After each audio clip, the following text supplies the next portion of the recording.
أعوذ بالله من الشيطان الرجيم بسم الله الرحمن الرحيم الحمد لله رب العالمين اللهم لك الحمد كما ينبغي لجلال وجهك ولعظيم سلطانك حمدا كثيرا طيبا مباركا فيه اللهم صل وسلم وبارك على الرحمة المهداة والنعمة المهداة على سيدنا وحبيبنا محمد صلى الله عليه وآله وسلم تسليما كثيرا. Chers musulmans, chères musulmanes, chers étudiants, chères étudiantes, chers AGMC et chers LIPSI, chers tout le monde, hein? On va dire chers tout le monde parce qu'il y a des gens qui sont ni des LIPSI, qui ne sont ni des LIPSI ni de l'AGMC. La fois dernière, on s'était arrêté à hadith numéro 21. Les trois qui n'ont pas pu participer dans la bataille de Tabouk. On a bien expliqué ça. Il y a trois sahaba. Il y en a beaucoup, hein? Il y en a beaucoup, mais il y en a qui ont fait exprès de ne pas y aller. Je ne parle pas de ceux-là.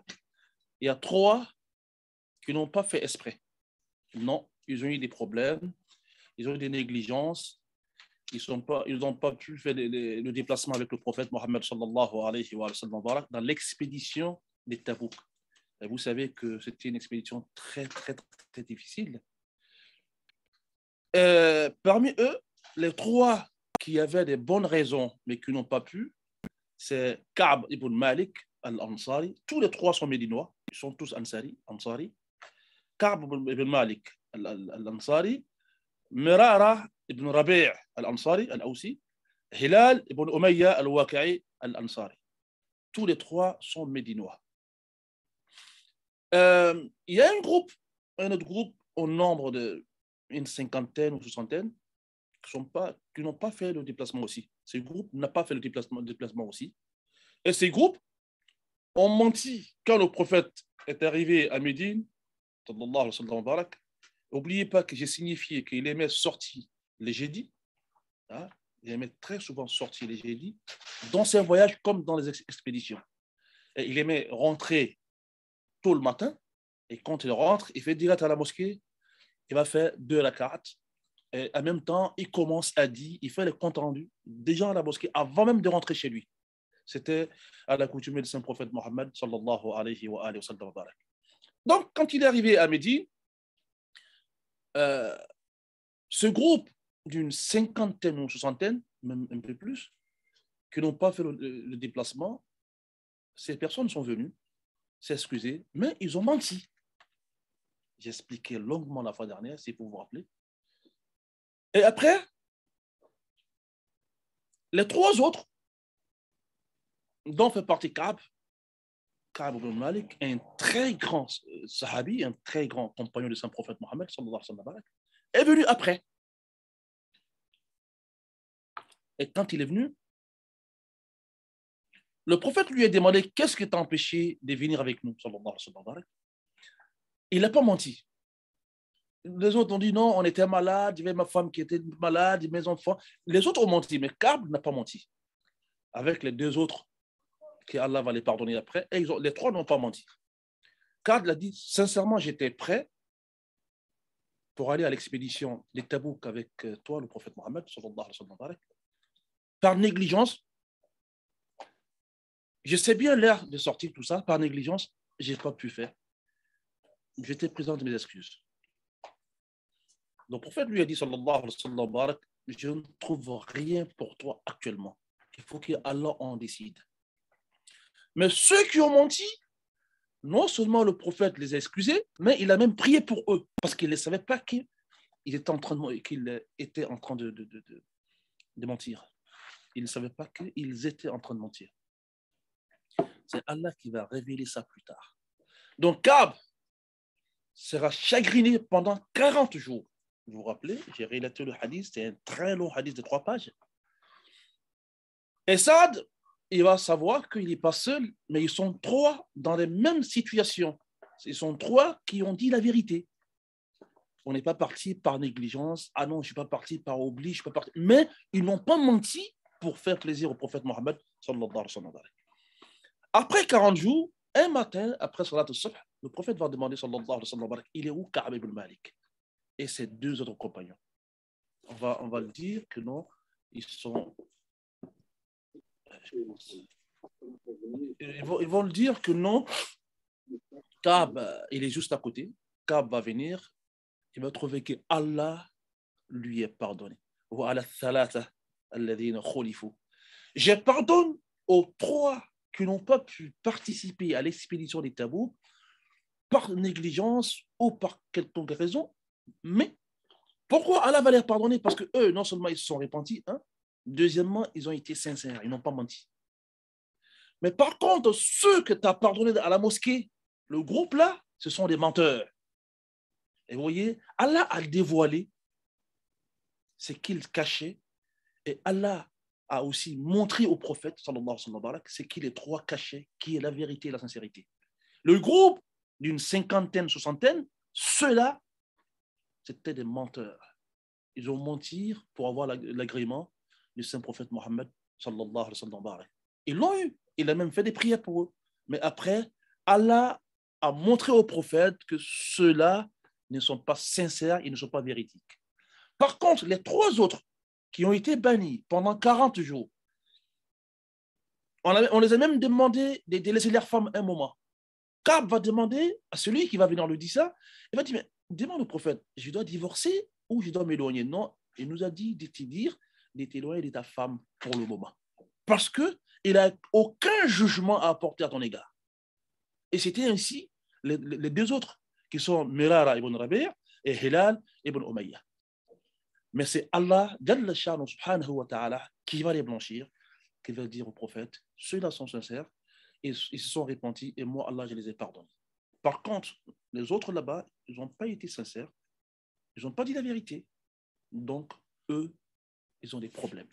La vérité est très lente, elle est très, très, très lente, mais elle finit toujours par rattraper, non seulement rattraper le mensonge, mais dépasser le mensonge.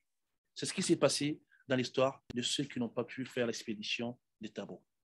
Aujourd'hui, on va commencer hadith numéro 22. Le hadith que j'ai cité là, c'est le hadith numéro 21 avec le hadith de Ka'b ibn Malik. Aujourd'hui, c'est le hadith numéro 22. Toujours, nous sommes, il faut que vous le sachiez, toujours, nous sommes dans le chapitre du repentir. Oui. Le musulman doit se repentir nuit et jour. On a tous fait des choses. On doit continuellement être des repentants sincères.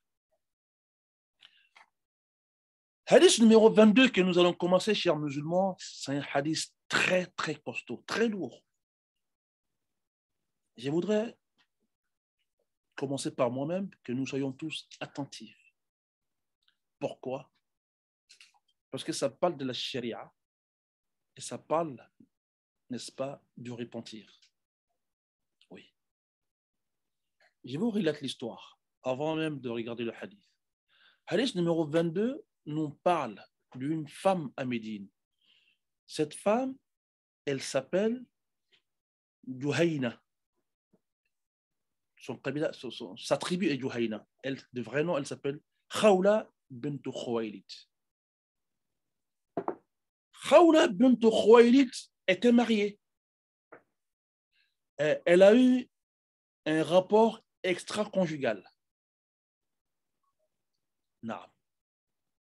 Elle est tombée enceinte.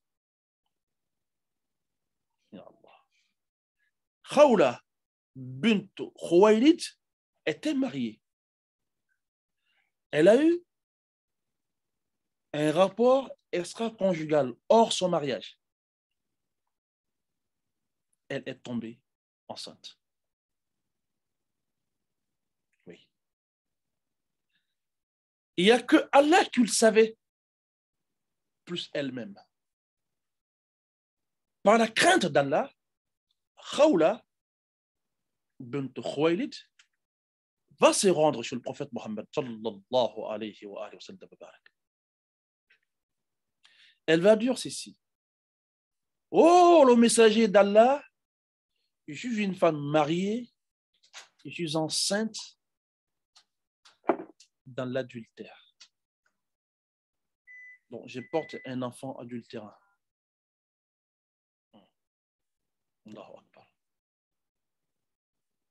Quand elle va parler, le prophète ne va pas l'écouter. Jusqu'à 3 reprises. Quand le prophète tourne dos, elle vient devant, elle s'arrête. Oh Mohammed, c'est à vous que je parle. Je suis enceinte de l'adultère. Elle va tourner dos encore 3 fois. Ça veut dire que ce sont les témoignages 3 fois en islam.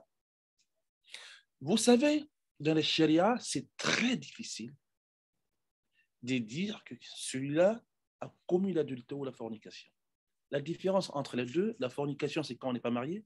L'adultère, c'est quand on est marié ou on a été déjà marié.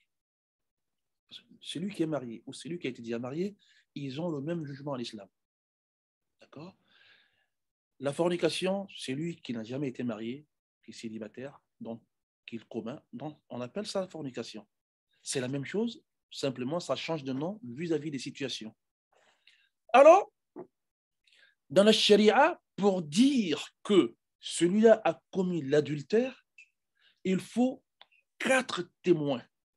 Et les 4 doivent témoigner que nous l'avons vu faire. On ne les a pas trouvés déshabillés là. On ne les a pas trouvés s'amouracher. Non. On les a trouvés dans l'action, comme l'on peut comprendre. Si 3 dit, ah, moi j'ai vu qu'il faisait l'action, 4e dit, non, je n'ai pas vu ça, les 3 seront fouettés, 80 fouettés dans l'islam. Parce que c'est faux témoignage. Il faut que les 4 soient d'accord pour dire oui, on les a trouvés faire l'amour en pleine action, dans un débat sexuel. Comme c'est très difficile, c'est pourquoi dans tout le jugement de l'islam, en tout cas dans le temps prophétique, tous ceux qui ont subi la peine de l'islam, ils sont venus d'eux-mêmes. Personne n'a été attrapé ou vu. Ce sont des personnes qui sont venues d'elles-mêmes. Fait partie de cette femme. Oh, messager d'Allah, je suis enceinte de l'adultère. Je suis venu pour que tu me purifies. 3 fois. Le prophète dira alors, qui est-ce que est le tuteur légal de cette femme? Son mari va venir, il va dire à son tuteur légal, qui est son mari, va être très gentil avec cette femme, occupe-toi bien d'elle, quand elle mettra bas, tu me ramènes. Ya Allah. C'est ce qui va se passer. Le monsieur va bien s'occuper de sa femme, et quand elle va accoucher, elle va venir encore elle-même. Ya Allah. Quelle croyance, quelle conviction, quelle foi, quelle repentance. Quand elle va venir pour la 2e fois, le prophète va le retourner encore. On ne va pas trouver ça dans ce hadith. Je prends l'ensemble des hadiths qui ont parlé de cette femme pour vous faire le résumé. Quand elle va venir, pourtant elle avait déjà accouché, Sayyidina Muhammad sallallahu alayhi wa sallam sait que l'enfant a besoin de sa maman. Il va dire à la dame, va allaiter ton enfant jusqu'au sévrage et après tu viens. Elle fera ça aussi pour ne pas être refoulée ou recalée ou retournée par le prophète pour une 3e fois. En venant, son enfant a commencé à marcher parce qu'elle a fait 2 ans déjà. Elle a commencé à manger. Elle va même donner un morceau de pain à cet enfant pour signifier au saint messager d'Allah, Sayyidina Muhammad sallallahu alayhi wa sallam, que l'enfant ne tète plus. Ya Allah. Ya Allah. Ya Allah. le prophète va se retrouver dans l'obligation d'appliquer la peine maximale, qui est la peine de mort. C'est un verset coranique qui nous disait que quand il y a l'adultère, il y a la peine de mort. On doit être lapidé jusqu'à ce qu'on rende l'âme. Ce verset a été abrogé en écriture, mais le jugement est resté. C'est ainsi croire les musulmans. Alors, chers musulmans, chers étudiants, chères étudiantes, chers frères et sœurs en islam, une histoire très triste.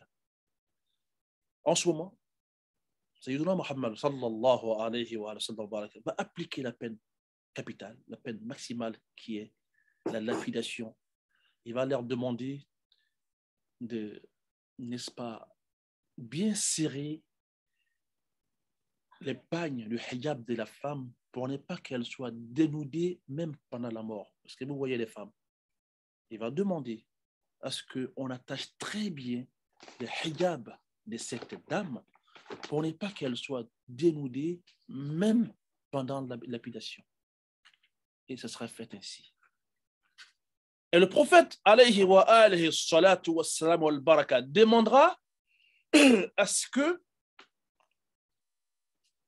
on purifie cette dame.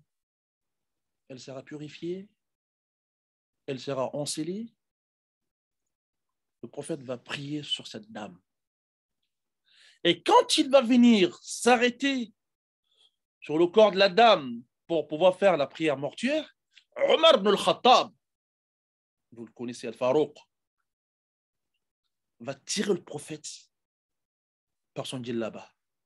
Ô messager d'Allah, sallallahu alayhi wa sallam, accepterais-tu de prier ou de faire la prière mortuaire sur une dame qui a commis l'adultère?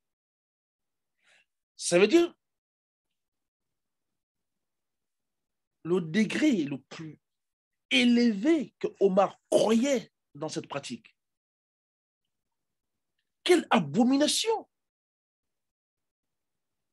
Comme on nous dit souvent les shu'ara, les poètes de l'islam, تجوع حرة المدينة تفضلها من أن تبيح نفسها للرجال.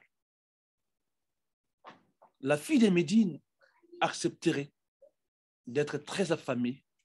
Elle privilégie la faim que d'aller s'en donner aux hommes. Pas aujourd'hui, hein. C'est tout le contraire, mais c'était comme ça. Quand Omar ibn al-Khattab radiyallahu anhu wa arda va tirer le djellaba de son prophète Mohammed sallallahu alayhi wa sallam, accepterais-tu de faire la prière mortuaire sur une dame qui est morte pour cause de l'adultère? Le prophète va crier: La ya Omar! La ya Omar! Omar! Omar! Non, non. Cette femme a fait un repentir. Si tu prends le repentir de cette femme et que tu distribues à 70 personnes des Médines, ça va leur suffire pour rentrer au paradis. Non, non. Et pourtant, elle avait fait l'abominable. Mais pourquoi le hadith parle de ça? C'est parce que elle avait la sincérité dans son repentir. C'est vrai, elle a commis l'abominable. Elle n'a pas eu raison. Mais c'est elle-même qui a insisté à ce qu'on la purifie. Ça pouvait rester entre elle et Allah. Elle pouvait se repentir en cachette, sans aller voir le prophète Mohammed, mais elle a insisté une première fois, une deuxième fois, une troisième fois, pour ne pas être retournée par le prophète. Est-ce que nous comprenions, chers musulmans, l'étendue du repentir de cette dame de vrai nom, Khawla bint Khuwaylid? Le hadith va nous dire quoi? وعن أبي نجيد عمران بن الحسين al-Khuza'i radiyallahu anhuma anna imra'atan min Juhayna atat Rasul Allah sallallahu alayhi wa sallam wa hiya hubla min az-zina. Nujad nous dit qu'une femme de la tribu de Juhayna est venue voir le prophète Mohammed sallallahu alayhi wa sallam barak. Elle était enceinte d'un enfant adultérin. Et lui dit: ô messager d'Allah, je viens mériter la peine légale d'Allah car j'ai commis l'adultère étant marié. Faites donc appliquer la peine sur moi comme Allah t'aurait demandé. Alors, par la bienveillance de son prophète Mohammed sallallahu alayhi wa sallam, le prophète va lui dire: comme tu es enceinte, va accoucher. Qui est le tuteur légal de cette dame? Il y a un monsieur qui va se montrer. Va, n'est-ce pas, t'occuper de cette dame. Quand elle va accoucher, vous revenez. Après toutes ces étapes que je viens de citer, parce qu'après elle va venir, le prophète va lui dire: va allaiter l'enfant, elle va venir, l'enfant c'est vrai, tout ça. Après toutes ces étapes, d'abord le prophète va dire sallallahu alayhi wa sallam, qui est le tuteur légal de cette dame? Il y a un monsieur qui va se montrer. Alors, traite-la avec bienveillance et bienfaisance. Et lorsqu'elle mettra au monde son enfant, ramenez-moi cette dame. Ça va se passer ainsi. Et le jour qu'elle sera lapidée, alors, c'est le jour que le messager d'Allah va donner l'ordre, parce qu'elle a insisté, bien sûr, parce qu'elle veut être propre pour, n'est-ce pas, aller chez Allah. Il va demander à ce que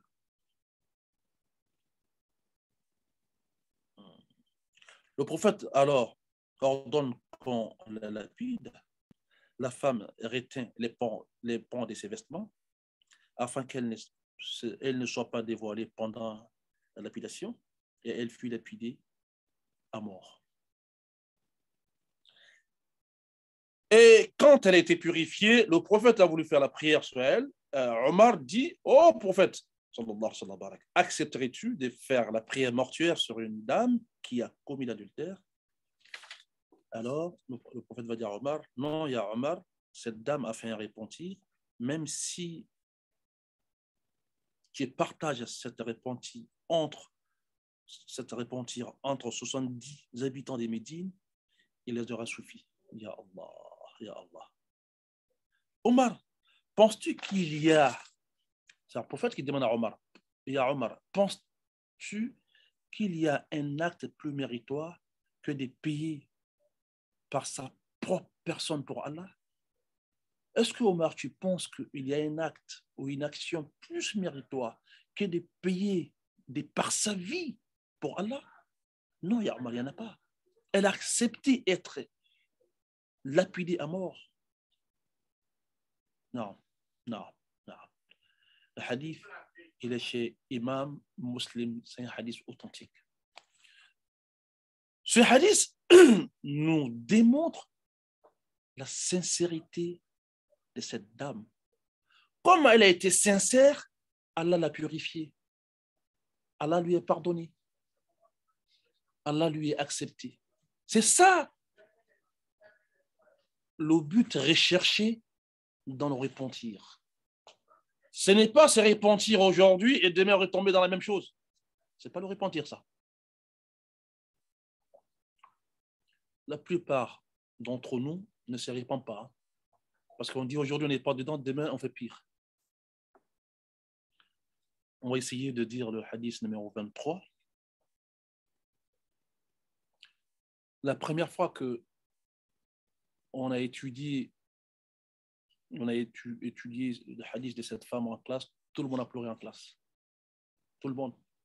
Tellement que c'est une situation pitoyable, une situation de clémence. Mais c'est la foi qui amène à faire ça. Et Omar, qui pensait que quelqu'un qui meurt dans cette situation, le prophète ne doit pas faire la prière là-dessus. Le prophète lui a demandé s'il trouvait une action plus méritoire aux yeux d'Allah que de donner sa vie pour Allah. Il n'y a pas. Qu'Allah fasse de nous des pieux, des sincères et des repentis à tout moment. C'est très important. Amen. Hadith numéro 23, qui est pas loin, on va essayer d'aller vite. Comme ça, prochainement, on rentre dans l'autre chapitre. Hadith 23, c'est un hadith qui vient chez Ibn Abbas. Juhayn, le rapporteur du hadith numéro 22, qui est Juhayn, Abi Juhayn al-Hussein ibn Khuzaba, non, Abu Juhayn, Omran ibn al-Hussein, pour celui qui voudrait sa biographie, Abu Nujayd Omran ibn al-Hussein al-Khuzami, il est mécois. Il est né à la Mecque. Il s'est converti très tard en islam. Lui, son père et Abu Huraira se sont tous convertis en islam l'ancêtre de l'Hijra, l'année des Ghazwat al-Khaybara, l'année de l'expédition de Khaybara. C'est l'ancêtre de l'Hijra. Il est né à la Mecque et il est décédé en Irak l'an 52. Maintenant, hadith numéro 23, qui est hadith d'Abu Ibn Abbas. Ibn Abbas rapporte que le prophète Mohammed sallallahu alayhi wa sallam dit لو أن لابن آدم واديا من ذهب أحب أن يكون له واديان ولن يملأ فاه إلا التراب ويتوب الله على من تاب. Ya Allah, toujours on parle du repentir, de la repentance. Dans ce hadith numéro 23, le prophète nous dit, sallallahu alayhi wa sallam, barak, si l'enfant d'Adam, c'est l'homme, il parle de nous, si l'enfant d'Adam avait une vallée pleine d'or, il aimerait en avoir une autre. C'est-à-dire, on a un, on veut avoir deux. On a deux, on veut avoir trois. Toujours. Véritable insatisfait. L'homme est comme ça. Si le fils d'Adam avait une vallée remplie ou pleine d'or, il aimerait avoir encore une autre. Or, seule la terre remplira ta bouche. Oui. Aucune chose pourra nous remplir la bouche, chers musulmans, si ce n'est que la terre. Parce que on espère tellement avoir toujours plus, jusqu'à ce que la mort va nous freiner. Qu'est-ce qu'il va dire pour finir le hadith? Allah accordera son pardon à celui qui se répand. Chers musulmans, les grands temps de se repentir. On a vu tout à l'heure la dame, malgré un enfant, on a vu la dame qui a insisté à ce qu'elle soit propre. Parce que pour elle, c'était la peine de mort qu'elle avait privilégiée que la vie. Oui, parce qu'elle s'était dit qu'elle avait commis, n'est-ce pas, l'immoral, l'infaisable, l'abomination. Et elle a tout fait pour mériter la purification d'Allah. Et là, c'est une dame, un sahabiya, compagnon du prophète Mohammed, sallallahu alayhi wa sallam. Et quand tu vois ça et que tu nous vois aujourd'hui, rentre dans des cours musulmanes, je dis bien dans des cours musulmanes, il n'y a pas une seule cour musulmane qu'il n'y a pas un enfant adultérien là-bas. Il n'y a pas. Si ce n'est pas les filles qui en ont fait à gogo, c'est les hommes qui en ont fait. Chez nous tous aujourd'hui, nos cours respectifs sont remplis de quoi? Des enfants adultérins. Nos maisons sont remplies de ces enfants. L'autre fois, nos parents se sont battus pour leur dignité. Oui. La dignité chez nous était qu'une fille se marie vierge. La dignité chez nous était qu'un homme se marie puceau. Elle est où cette dignité aujourd'hui? Si même les imams sont devenus pires que les autres. Il est grand temps, chers musulmans. Fafirru ilallah, il est grand temps que nous reculions. Faites un pas en arrière. On a trop été devant. Maintenant, il est grand temps qu'on se répande, chers musulmans. Allah acceptera son pardon à celui qui se répand. Ce n'est pas moi qui le dis, c'est le saint prophète Mohammed sallallahu alayhi wa sallam. Le hadith est consensuel, l'unanimité a accepté le Bukhari ou Muslim. Qui nous a relaté le hadith? C'est Ibn Abbas. Ibn Abbas est le fils de l'oncle direct du saint prophète Mohammed sallallahu alayhi wa sallam. Le prophète Mohammed, son papa, qui est Abdullah, qui est le fils d'Abdul Muttalib. Abdul Muttalib avait 11 garçons. Il y a un qui est décédé, qui est Abdullah, le papa du prophète Mohammed. Mais quand le prophète recevait la prophétie, il y avait 10 de ses oncles paternels qui vivaient à la Mecque. Parmi ceux-là, Hamza. Parmi ceux-là, Abu Lahab, le papa d'Ali. Parmi ceux-là, Al-Abbas, le papa d'Abdullah. Abdullah est le fils d'Abbas, dont on appelle Ibn Abbas, le fils d'Abbas. Ibn Abbas, c'est ce petit jeune qui est né, n'est-ce pas, l'an 10 de la prophétie, c'est-à-dire l'an 3 avant l'immigration. D'accord? Parce que l'immigration a été faite, si vous vous rappelez, l'an 13 de la prophétie. Ibn Abbas est le fils, donc le cousin direct du prophète Mohammed, est le fils d'Abbas. Abbas qui est l'oncle du même père que Abdullah, le papa du prophète Mohammed. Si vous ne connaissez pas Abbas, c'est celui-là même qui a accepté de rester à la Mecque derrière le prophète Mohammed, qui lui disait tout ce qui s'est passé à la Mecque. Il était les yeux et les pieds de son prophète Mohammed. Si vous ne le connaissez pas, Abbas a vécu après le prophète Mohammed. Ceux qui ont décidé de l'inhumation du prophète Mohammed, c'était Abbas et les autres.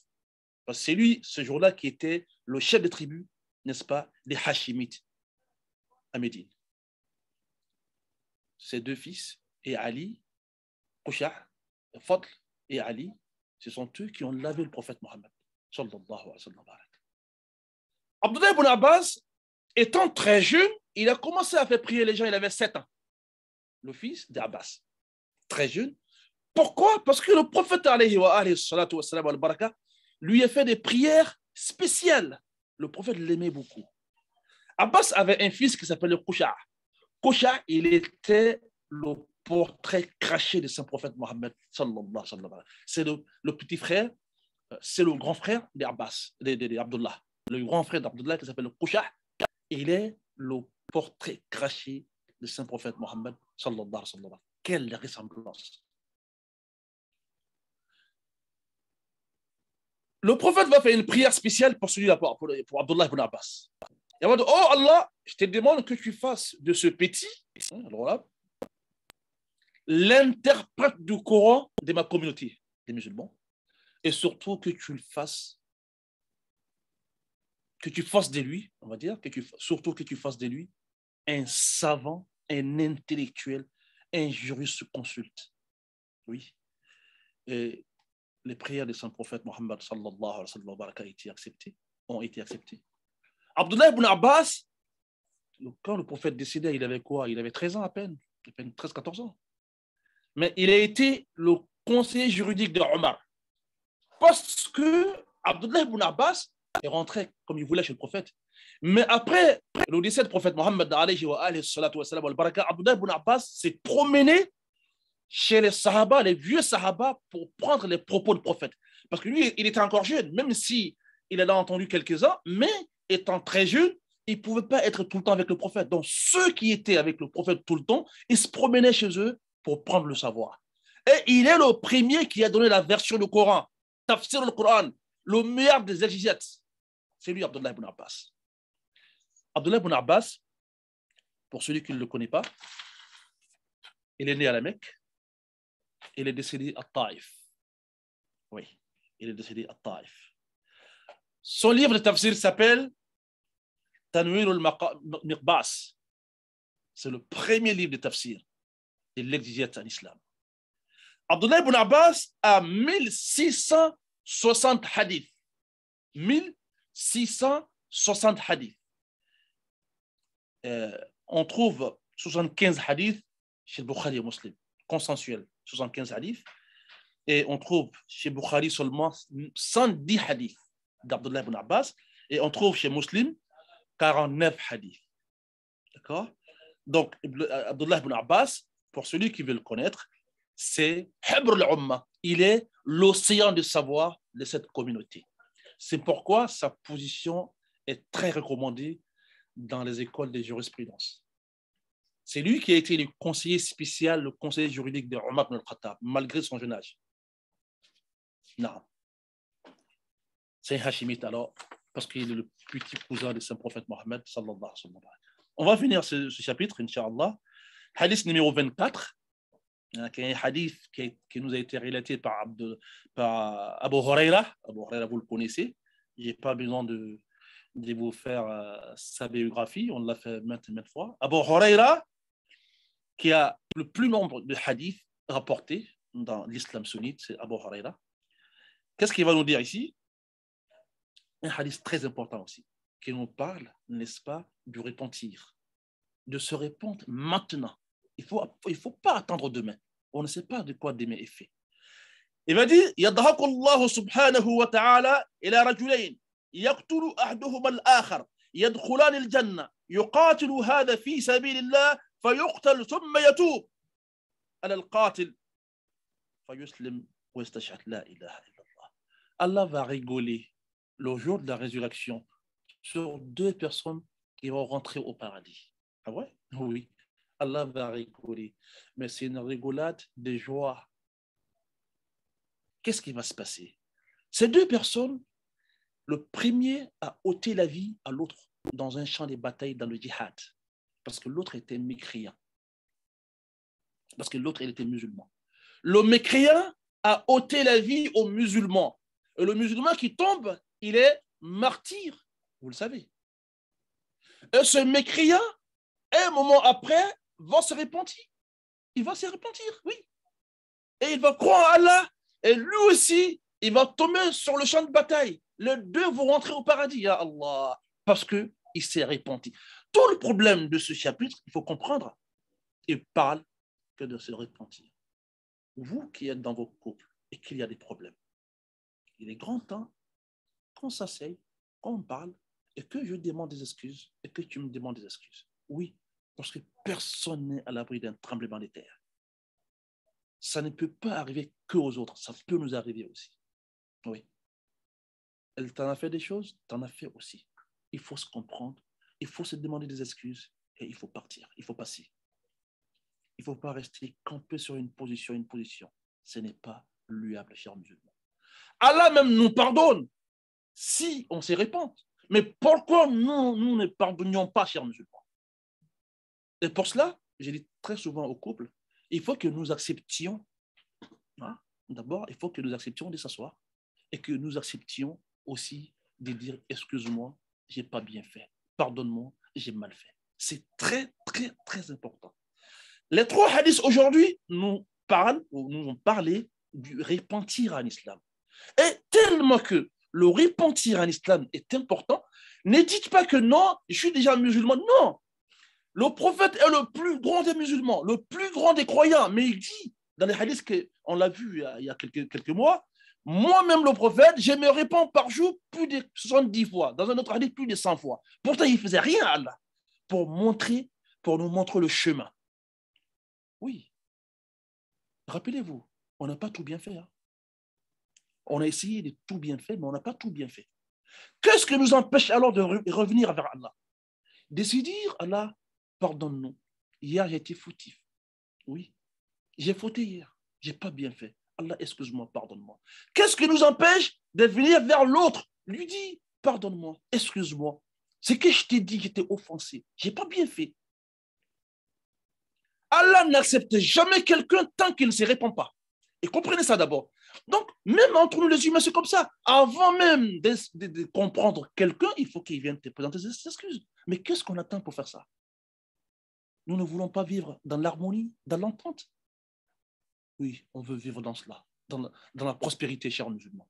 Alors, il est grand temps que l'un fasse les pas vers l'autre pour harmoniser, n'est-ce pas, notre union. Comme vous savez, je suis dans le bureau de la LIPSI, donc il y a une réunion qui nous attend. Il y a des imams et des savants des ustads qui sont déjà là. On va essayer d'écourter pour aujourd'hui. Mais le 3 hadiths, alhamdulillah, je pense qu'on a... Ah, il y a un quatrième hadith? Oui, c'est ça, hadith numéro 22, 23 et 24, c'est ça, les 3 hadiths. Hadith de la dame qui est venue se faire lapider.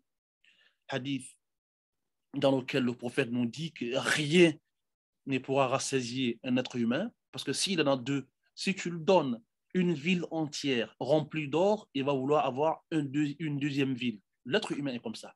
On n'est jamais satisfait. Insatisfait à vie. On est toujours comme ça. Donc, après, il nous dit dans la fête de hadith, il n'y a que la terre qui pourra boucher la bouche d'un être humain. Mais Allah acceptera son pardon à celui qui se répand. Qu'Allah fasse de nous des bons repentants et surtout des sincères. C'est très important. Et le hadith, c'est le quatrième hadith qu'on a fait. Le troisième qu'on a fait aujourd'hui, c'était le hadith. Allah va rigoler. Hein? Allah va rire en voyant entrer 2 personnes au paradis. Premier était mécréant, a ôté la vie à un musulman dans le djihad, dans le champ de bataille. Donc, par rapport à cela, lui, il est tombé comme martyr, il rentre au paradis. Et le deuxième, qui a ôté la vie aux musulmans, il va se répandre après. Quand il va se répandre, il va se repentir après, alors il sera aussi tombé, il va tomber aussi dans un champ de bataille et il sera aussi martyr. Donc les 2 seront martyrs, pourtant c'est le premier qui a ôté la vie à l'autre. Vous voyez? Mais c'est le repentir qui a fait ça. Et Allah va rigoler d'eux parce qu'il va les laisser rentrer au paradis en sachant ce qui s'est passé dans ce bas monde. نفعني الله وإياكم بالذكر الحكيم أقول ما تسمعونه وأستغفر الله العلي العظيم لي ولكم ولسائر المسلمين من كل ذنب فاستغفروه إنه هو الغفور الرحيم اللهم لا علم لنا إلا ما علمتنا فعلمنا ما ينفعنا وانفعنا مما علمتنا وزدنا علما وزدنا علما وزدنا علما سبحانك اللهم وبحمدك لا إله إلا أنت نستغفرك ونتوب إليك والحمد لله رب العالمين. On peut prendre 1 ou 2 questions, pas plus. C'est possible? D'accord. Docteur, excuse-moi. Hein? Bon, on m'accorde de prendre 1 ou 2 questions. Oui, bon, Maxime, bismillah. Maxime Diaby. Non, c'est Maxime Dion. Non, c'est Maxime Diaby. Ouais, comme ça, là, Maxime. Et même, tu es dans les bureaux de la Lipsy France, c'est ça? Oui, Lipsy France. Ah, d'accord. Donc, tu es de retour alors? Je suis parmi vous, là, c'est bon. Ah, alhamdoulilah, bonne arrivée. Merci. Elle a dit. Oui. Oui, mais je ne savais pas qu'on t'avait doté. Non, Maxime, non, c'est ça. On a déjà doté Maxime, c'est bon, Maxime, il a déjà dit maintenant. Président Ouattara, voilà, c'est ça, c'est entre moi et mon beau. Ah, ok, d'accord. Président. Président, pardon, tu ne payes pas les biens, tu ne donnes pas bon salaire, donc il ne faut pas parler d'abord. Il faut attendre, on va venir. Ça, je vais prendre. Je vais demander à la comptabilité ce qui s'est passé. Voilà. Pour qu'il me réclame salaire. Ah, ça c'est une trop grosse injure au président. Bon, bismillah. Maxime. Ouais, imam. Imam, en tout cas, barakallahu fik. Merci infiniment. Merci à vous qui m'écoutez. Tu as dit en fait que la peine capitale, en fait, le verset a été abrogé. Oui. Le jugement persiste. Oui. Donc, j'aimerais savoir, est-ce que, quand tu dis le verset a été abrogé, est-ce que c'est comme les versets concernant la boisson où il y a des versets qui sont venus après pour dire, voilà, c'est fini? Ou comment ça s'est passé? Je ne comprends pas bien quand tu dis que ça a été abrogé. C'est très important, hein, Maxime, c'est très, très important. Au Usul al-Quran, on nous montre ce verset clairement. C'est un verset qui a été écrit dans le Coran dans le début de la prophétie, dans le début de la tashri', parce que tashri', quand on dit tashri', c'est légiférer. La législature, si vous faites, vous allez si vous faites ça, vous allez être condamné à avoir cette peine, ça a commencé à Médine. Donc, le verset, au commencement de Médine, le verset était bien là. وَالشَّيْخُ وَالشَّيْخَ فَارْجُمُوهُمَا إِذَا زَنَيَا فَارْجُمُوهُمَا. Les mariés, femmes comme garçons, s'ils commettent l'adultère, lapidez-les. Le verset existait très bien. Sauf que Allah, dans sa sagesse, c'est ce qu'il fait. Le verset a été abrogé en écriture, mais le jugement est resté. C'est ce qu'on appelle, dans la science du Coran, le Coran, c'est ce qu'on appelle nusikha kitabatan wa baqiya hukman. Dans le Coran, vous prenez les 114 sourates, les 6000 et quelques versets, vous n'allez plus voir ces versets-là. Hein? Vous ne trouverez plus ça. Mais la pratique dans la législation est restée. C'est l'une des rares choses en islam. Hein. Je pense que c'est le seul, je pense. Mais ça veut dire que ce n'est pas pareil que l'alcool. L'alcool a été interdit par graduation. Le premier verset, Allah vous montre l'alcool parce qu'il y a des bénéfices, il y a des inconvénients. Mais les inconvénients priment sur les bénéfices. Pour nous, préparer, parce que les Arabes étaient les plus grands consommateurs. Il y en a même qui nous disent qu'ils consommaient plus d'alcool que les Anglais, pourtant qu'ils sont les champions du monde actuellement. Donc, il faut les préparer d'abord. On le dit très souvent chez nous, déplacer une ville ou un village est plus facile que de déplacer et que d'annuler une coutume, parce que les coutumes sont très difficiles à abroger. Alors, Allah nous prépare, il va dire, voici l'alcool, il y a des bénéfices, il y a des inconvénients, mais les inconvénients de l'alcool priment sur les bénéfices. Oui, il y a le bénéfice pour celui qui vend, il va avoir de l'argent, oui. Il y a le bénéfice pour lui, c'est pour lui qui plante, et n'est-ce pas, la vigne ou autre. Oui, il y a la vente.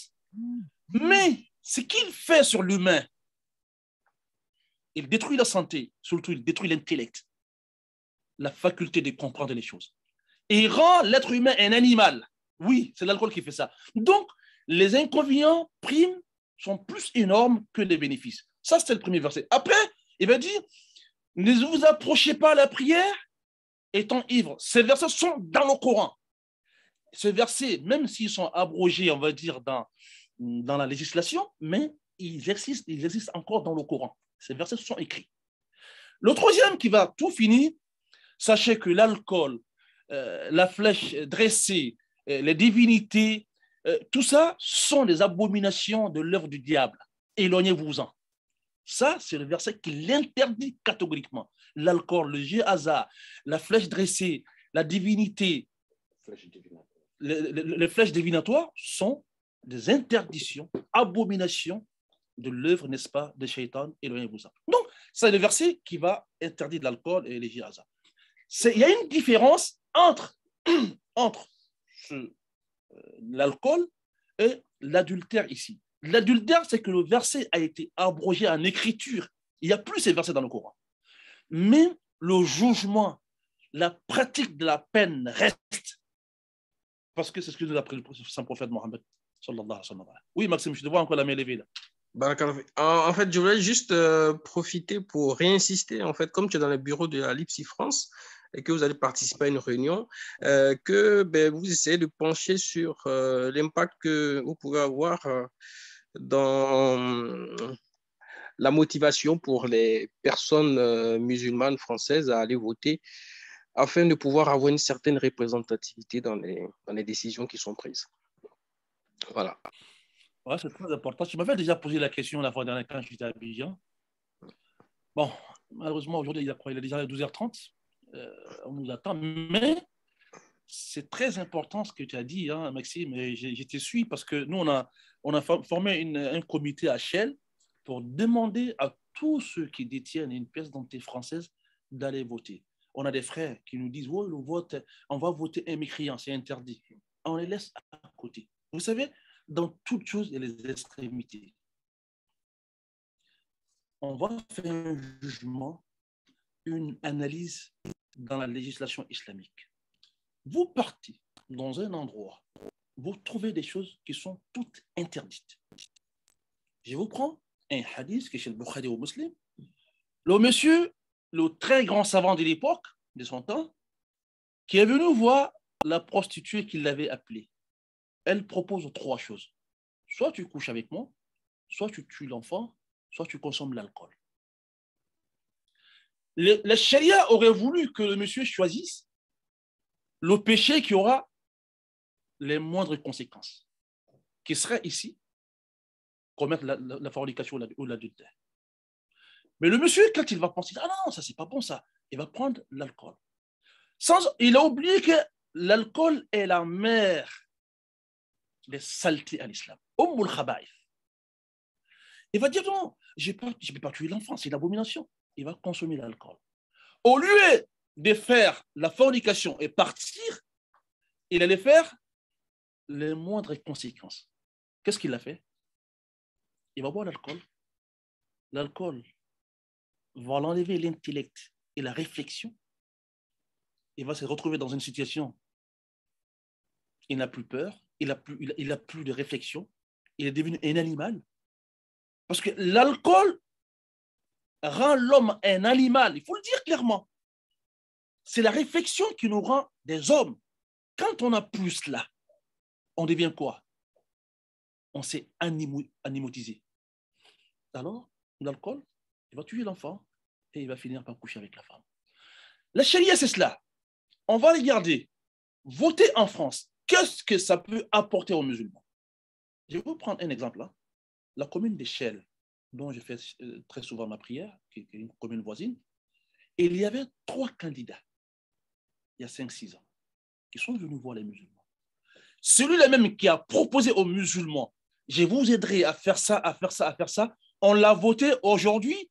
La mosquée d'Échelle a fait un projet de 4 millions d'euros. Hier, j'ai prié là-bas. 4 millions d'euros. Et le projet est fini aujourd'hui. Parce qu'ils ont accepté quelqu'un qui les ait produits. Même s'il n'est pas musulman, ici, on n'a pas besoin qu'il soit forcément musulman, mais on a besoin qu'il soit mieux que l'autre. Je ne sais pas si vous le comprenez. Ceux qui disent, oui, il ne faut pas voter en France, c'est des mécréants, on les laisse à côté, c'est ce qu'ils ont compris. L'islam, c'est comme ça. On ne va jamais tous comprendre la même chose. Ceux qui ont compris qu'on doit faire, on va avec eux. Maintenant, si on va avec eux, qu'est-ce qu'on doit faire? On doit toujours choisir ceux qui peuvent nous aider à avancer notre islam. Oui, c'est cela. On doit toujours être contre ceux qui veulent nous détruire. Donc, nous, dans notre comité, il y a des sensibilisations. On dit aux jeunes musulmans français, allez-y voter massivement contre ceux qui veulent détruire l'islam. Il y en a qui parlent clairement. Hein. Si je suis élu, je vais faire ça contre les musulmans. Il est clair. Au moins, on ne peut pas l'enlever, sa sincérité. Alors, nous aussi, on doit être sincères. On ne peut pas voter quelqu'un qui veut nous déraciner. Il faut dire ça aux gens. C'est très important. Ceux qui ne veulent pas le faire, alhamdoulilah, qui se mettent à l'écart. Oui, qui se mettent à l'écart. Mais nous qui voulons faire, il faudra qu'on se sensibilise, qu'on dise aux gens, même s'ils sont tous des koufars, des mécréants, il y a des mécréants qui sont mieux que d'autres, parce qu'il y a des mécréants qui sont alliés avec nous. Il y a des mécréants qui viennent nous demander des asiles. Si quelqu'un parmi les mouchrikines, parmi les mécréants, parmi les idolâtres, vient te demander, c'est Allah qui dit dans Sourate Tawbah, vient te demander l'asile, il faut lui donner l'asile. Il y a une alliance entre nous. Le mécréant qui vient te parler, qui vient te proposer, qui vient te dire, moi, je vais parler contre vous, je pourrais vous aider, Wallah, hier, quand j'ai prié à la mosquée d'Échelle, j'étais fier de leur projet. Il y a plus de 10 ans, j'ai prié là-bas avec des amis.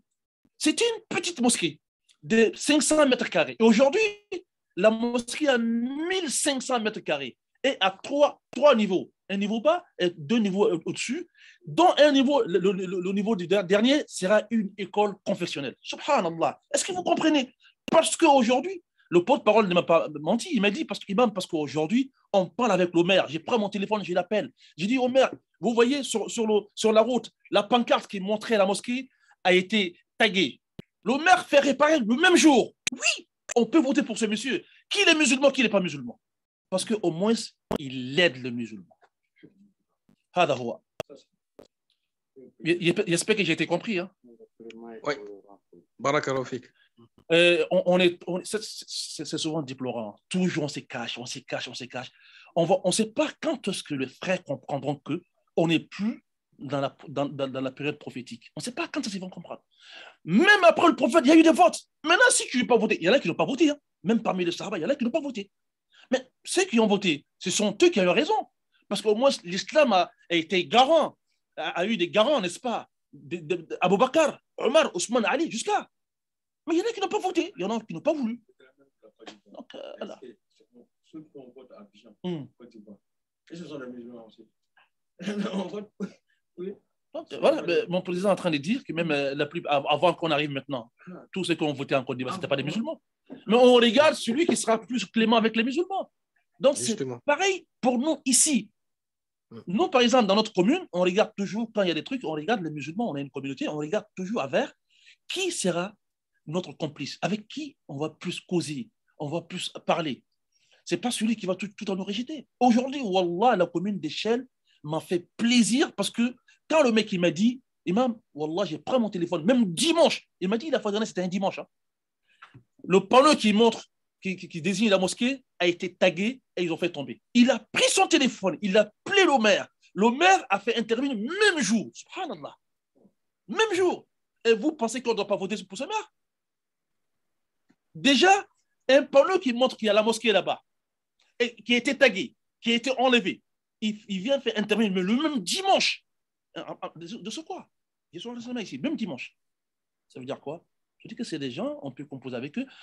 Il peut ne pas être musulman, mais il peut contribuer à l'évolution de l'islam. Et c'est ce que le maire d'Échelle a fait actuellement. Leur projet de 4 millions, ils sont à la fin. Et si je ne me trompe pas, l'année prochaine, l'école va ouvrir les portes. Et puis bon, voilà. C'est comme ça, chers musulmans. Il faut aller voter. Et il n'y a que nous qui pourrons changer le destin après que Allah ait accepté. Il n'y a que nous. Si les musulmans pensent qu'ils sont toujours derrière, mais vous restez derrière. Nous, on va essayer d'avancer. On ne va pas stagner, hein. On va essayer d'avancer. Allez-y, votez et surtout votez pour la personne qui nous arrange le plus. Hada wallahu a'lam. Maxime, tes propos sont compris aussi. Hein. Il y a le président qui est là, le président de Séni Touré. Il y a aussi Sa Majesté qui est là. On a tous entendu ce que tu as dit. On va essayer de travailler sur ce sujet aussi, Inch'Allah, pour les élections à venir. Inch'Allah. Merci beaucoup, les gars. Je crois qu'on va arrêter pour aujourd'hui. La semaine prochaine, on a Boulough al-Maram. Inch'Allah, le samedi prochain. بارك الله فينا جميعا اللهم صل وسلم وبارك على سيدنا محمد وعلى آل سيدنا محمد كما صليت وسلمت وباركت على سيدنا إبراهيم وعلى آل سيدنا إبراهيم في العالمين إنك حميد مجيد ربنا آتنا في الدنيا حسنة وفي الآخرة حسنة وقنا عذاب الدنيا وقنا عذاب النار وادخلنا الجنة مع الأبرار يا عزيز يا حكيم يا رب العالمين ربنا لا تزغ قلوبنا بعد إذ هديتنا وهب لنا من لدنك رحمة إنك أنت الوهاب اللهم لا علم لنا إلا ما علمتنا فعلمنا ما ينفعنا وانفعنا مما علمتنا وزدنا علما وزدنا علما سبحانك اللهم وبحمدك لا إله إلا أنت نستغفرك ونتوب إليك والحمد لله رب العالمين آمين بارك الله فيك Merci beaucoup. بارك الله فيك جزاك الله خيرا السلام عليكم. بارك الله فيك